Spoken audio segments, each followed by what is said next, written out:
there's a little bit of the Cabots in all of us.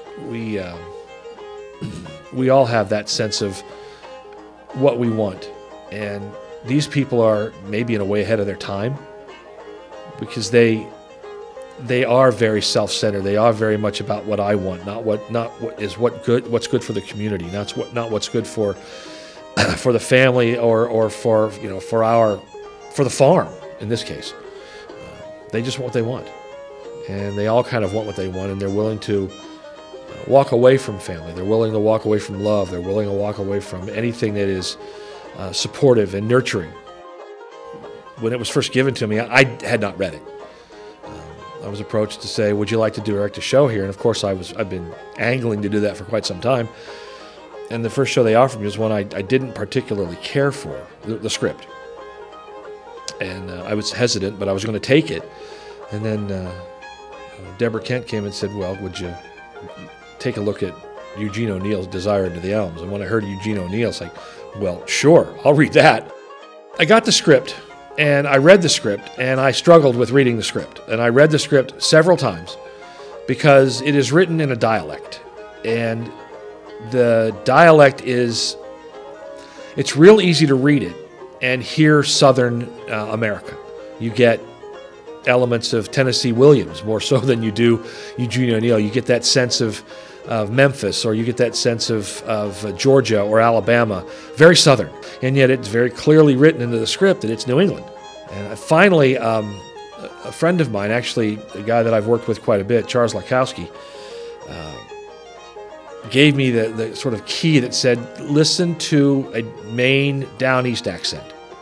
And as soon as he said that, it clicked. I found it.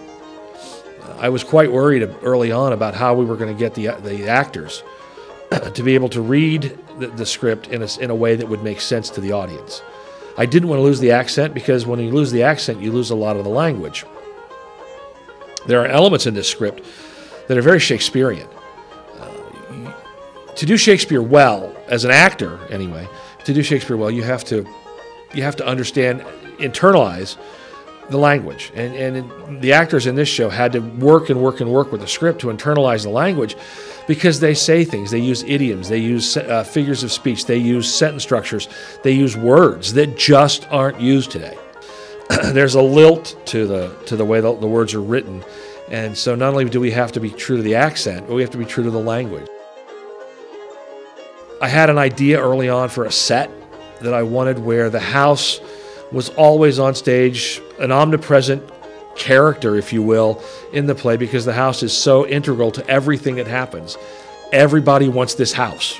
But I couldn't do the house the way I wanted to and have it be a functional, fully realized structure that also worked as an interior-exterior kind of thing. So we were able to sort of renegotiate with Fred Blumenthal, the set designer, and say, well, let's have the house, but let's build the playing areas downstage.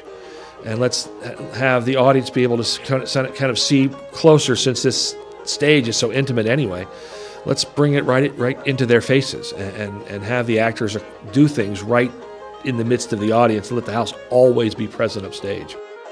All in all, for a show I probably wouldn't have picked to do on my own, it's been wonderful to have everybody involved, have everybody step up and help and be a part of this. So I don't think I could have asked for a better opportunity in doing this.